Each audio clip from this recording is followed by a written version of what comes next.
প্রিয় সাথী ও বন্ধুগণ, আমি হোসেন গাজী দেশ বাঁচাও সামাজিক কমিটির রাজ্য সম্পাদক এবং সিপিডিআর ইন্ডিয়া হিউম্যান রাইটস পশ্চিমবঙ্গের রাজ্যের কোঅর্ডিনেটর এবং জনাব হজরত মৌলানা আরশাদ মাদানী সাহেবের জমিয়ত উলামা হিন্দের একজন কর্মী হিসাবে বাংলার প্রত্যেকটা জাতি, ধর্ম, বর্ণ, দল, মত নির্বিশেষে সর্বস্তরের মানুষের কাছে একটা বিনীত আবেদন রাখছি এবং সকলকে বিপদ থেকে বাঁচার জন্য সচেতন হওয়ার জন্য আমি আহ্বান করছি।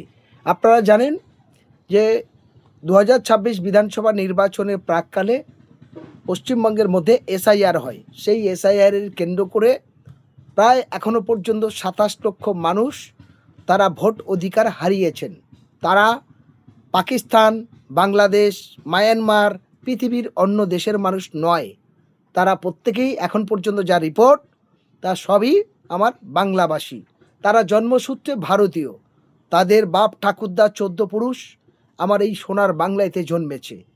কারণবশতে নির্বাচন কমিশনারের যে সমস্ত বিএলআর বা তাদের যা নথিপত্র জমা নেওয়ার কথা ছিল, তার মধ্যে দিয়ে এআই থেকে তারা যে অসংখ্য ভুল করেছে, সেই ভুলের কারণে সাধারণ খেটে খেকো এই সমস্ত মানুষগুলো চরম বিপদের সংকট।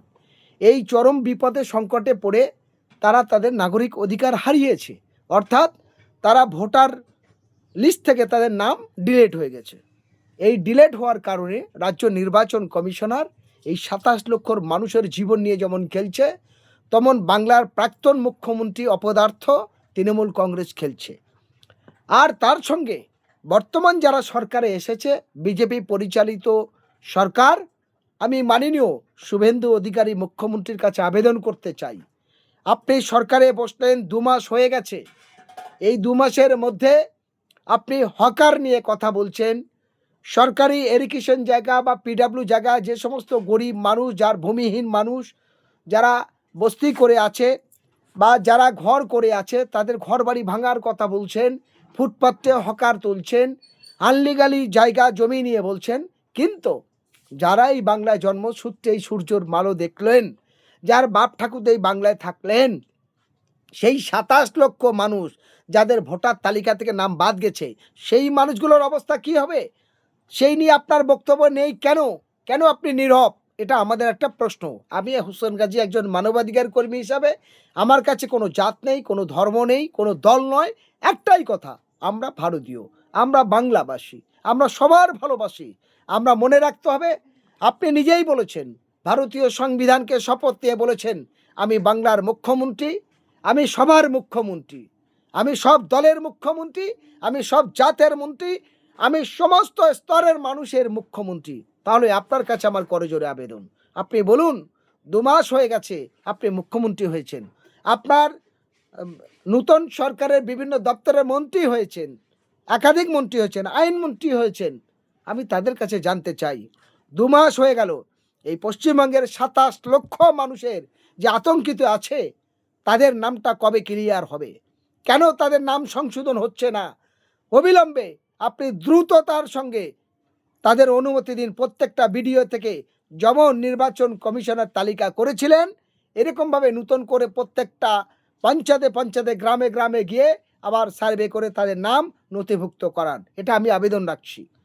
আরেকটি কথা, পশ্চিমবঙ্গের যে সকল 27 লক্ষ মানুষ যারা এই নাম থেকে বাদ গেছে, সে নারী হতে পারে, পুরুষ হতে পারে, বা যে কোনো জাতির, যে কোনো কাস্টের, যে কোনো ধর্মের মানুষ হতে পারে, আমি তাদেরকে বলবো, রোগ হয়েছে আপনার, ট্রিটমেন্ট করতে হবে আপনার। আমার কেটেছে, অন্যরা মলম রাখলে আমার সারবে না। আমার খিদে পেয়েছে, অন্যজন বিরিয়ানি খেলেও আমার পেট ভরবে না। আমাকে বিরিয়ানি খাওয়া আমার খেতে হবে, আমার লবণ ভাত আমার খেতে হবে। আপনার রোগ হয়েছে, চিকিৎসা আপনার করতে হবে, ঔষধ আপনার খেতে হবে। সুতরাং কারণবশত দুর্ঘটনা ঘটেছে, কেউ জোর করে অ্যাক্সিডেন্ট করে না। ফলে তাই আপনাদের বলতে চাই, বর্তমান সরকার যেভাবে একের পর এক কর্মসূচি নিয়েছেন, তাতে সাধারণ মানুষের একের পর এক বিপদ, একের পর এক সমস্যা তৈরি হচ্ছে। বিভিন্ন প্রতিবন্ধী মানুষ, চোখে দেখতে পায় না, কানা খোড়া ল্যাংড়া, তারা ছাড় পাচ্ছে না, হকার ছাড় পাচ্ছে না। আপনারা দেখছেন বিভিন্ন জায়গার মানুষ বিভিন্ন বিপদে থাকছে। সেখানে দাঁড়িয়ে আমি আপনাদের বলবো, সরকার তার ভাবনা তাদের মতো ভাবতে দিন। যাদের নাম তালিকা থেকে বাদ গেছে, ভোটার লিস্ট থেকে নাম বাদ গেছে, তাদের কাছে আহ্বান, আপনারা দ্রুত ট্রাইব্যুনালের মাধ্যমে তাদের ট্রাইব্যুনাল করানোর জন্য, আপনার নাম নথিভুক্ত করার জন্য, আপনার নামটি ভোটার লিস্টে তোলার জন্য আপনি নিজে উদ্যোগী হন, হয়ে আপনি যে কোনো উকিলকে দিয়ে হাইকোর্টে অ্যাপ্লাই করুন, করে হয় ট্রাইব্যুনালের ব্যবস্থা করুন, নাহলে আমার নতুন লিস্টে আমার নাম উঠুক, এই বলে অ্যাপ্লাইটা করুক, পিটিশনটা করুন। এছাড়া বিকল্প কোনো পথ, ভালো কোনো লক্ষণ আমরা দেখতে পাচ্ছি না। আমি হোসেন গাজী একজন মানবাধিকার কর্মী হিসাবে বাংলার প্রত্যেকটা জাতি, ধর্ম, বর্ণ, দল, মত নির্বিশেষে সমস্ত মানুষের আমরা আমাদের অভিজ্ঞতার কথাটা জানালাম এবং একাধিক আইনজীবীদের সঙ্গে বিভিন্ন পরামর্শ করলাম।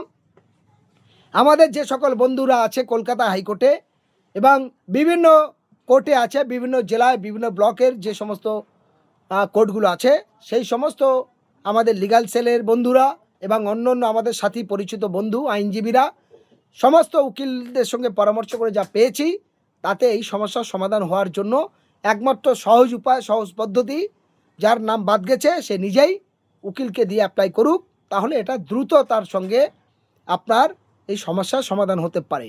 প্রয়োজন হলে আপনারা আমার সাথে যোগাযোগ রাখবেন। আমার ফোন নাম্বার হলো 9641056100, আরেকটি নাম্বার হলো 8768126155। আপনার যা যা পেপারস আছে নিয়ে আমাদের সাথে যোগাযোগ করুন। আমরা উকিল বাবুদের সঙ্গে আপনাদের পরামর্শ করিয়ে দেব। যে উকিল আপনার সঙ্গে প্রতারণা করবে না, চিটিংবাজি করবে না, আপনার টাকাকে কাজ করবে না, এইসব জায়গা থেকে সতর্ক রেখে আপনার কাজটা পরিপূর্ণ হবে, সেই সমস্ত উকিলদের সঙ্গে আমি করিয়ে দেব। তবে হ্যাঁ, বিভিন্ন রাজনৈতিক দল যারা আছে পশ্চিমবঙ্গে, বিরোধী দল, সেই রাজনৈতিক দলের নাম বলছি না, যাদের কাছে আপনারা ফর্ম জমা দিচ্ছেন তারা কেউ আপনার হয়ে করে দেবে না, কারণ টাকা খরচের ব্যাপার আছে। ওরা আবেগ বাড়ানোর জন্য, দলের প্রমোশন বাড়ানোর জন্য, দলের অস্তিত্ব প্রভাবিত করার জন্য আপনাদের কাছে পেপারস নেবে, সেই রাজনৈতিক দলের নেতা করে দেবে না, একদম 100%। আপনার খিদে আপনাকে খেতে হবে, তাই আপনি নিজে থেকে যদি এই বিপদ থেকে বাঁচতে চান, তাহলে আপনি নিজে থেকে কোনো উকিলের সঙ্গে যোগাযোগ করে এটা করুন। না পারলে আপনারা আমাদের সাথে যোগাযোগ রাখুন।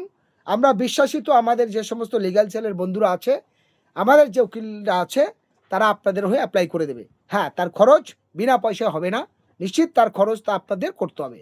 যার খরচ আমরা সহযোগিতা করব, আমরা আপনার সাপোর্ট দেব, একদম পরিষ্কার। কারণ বিভিন্ন জায়গায় এখন পর্যন্ত যা দেখছি, হঠাৎ পুলিশ তার বাড়ি চলে যাচ্ছে, গিয়ে তার ডকুমেন্টস দেখছে তার নাম বাদ, তাকে নিয়ে চলে যাচ্ছে। আগে তো আপনি 3 মাস জেল খাটুন, জেল থেকে প্রমাণ করুন, তারপরে আপনার নাম আসবে, তারপর আপনি জামিন পাবেন। এটা ভয়ঙ্কর বিপদ। ফলে পশ্চিমবঙ্গে যে ঘটনা ঘটছে, তারপর চোখ কান খুলে রেখে যদি এই বিপদ থেকে বাঁচার জন্য, আপনার নাম লিস্ট থেকে নামটা তোলার জন্য আপনার আইনি পরিষেবা ছাড়া বিকল্প কোনো পথ লক্ষ্য করতে পারছি না। আশা করি আপনারা সবাই বুঝতে পেরেছেন।